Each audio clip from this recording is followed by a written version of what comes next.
کہاں جائے آخر بیابان ہر سو، شکستہ ہے پہلو اکیلی ہے زہرا. اور کسی نے کہا کہ علی کو باہر نکالو ورنہ اس در کو آگ لگا دیں گے.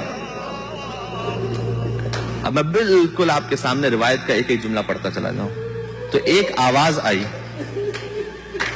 کہ خبردار اس گھر کو آگ لگاؤ گے، اس میں تو فاطمہ زہرا بھی موجود ہے.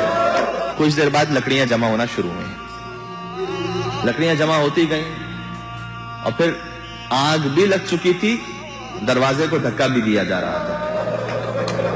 کسی نے مولا علی علیہ السلام سے سوال کیا تھا کہ جب زمانہ گزر گیا تھا اس واقعے کے بہت سالوں بعد کہ مولا ہر ایک کا وظیفہ کم کر دیا گیا ہے، ایک شخص قنفذ اس کا وظیفہ خلافت سے کم نہیں ہوا، اسے ویسے ہی وظیفہ ملتا ہے، تو مولا اس کا وظیفہ کم کیوں نہیں کیا گیا؟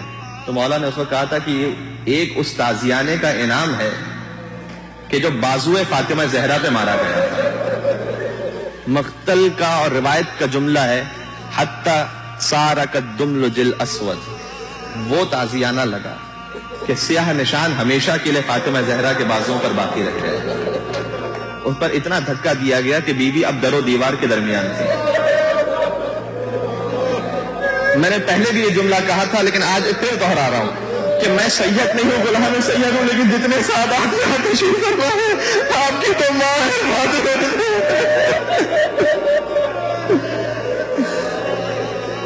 جتنے ساتھ اس لیے کہ بی بی نے وقت آخر وصیت بھی کی تھی، علی سے کہا تھا یا امیر المومنین جتنی میری اولادوں میں سے آتے جائیں انہیں میرا سلام کہتے جائیے گا اور انہیں کہیے گا کہ ان کی ماں فاطمہ زہرا نے انہیں سلام کہا ہے.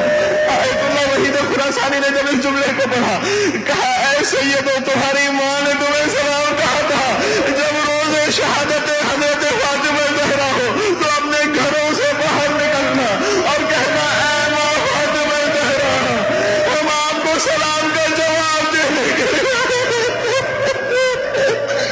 میں نے علماء سے سنا ہے، علماء سے، کہ اتنی سخت دقت تھی اور ایسی سخت مصیبت تھی کہ جب بی بی اپنے بستر سے مصلی عبادت پر آیا کرتی تھی تو فضا کے سہارے کے ساتھ آیا کرتی تھی. کہ جیسے علی کو خبر ملی کہ فاطمہ زہرا کی آواز بند ہو گئی ہے، فاتح خیبر علی، فاتح بدر علی اپنے مقام سے اٹھے، چلنا چاہتے تھے. مسائل کا صحرا اکیلی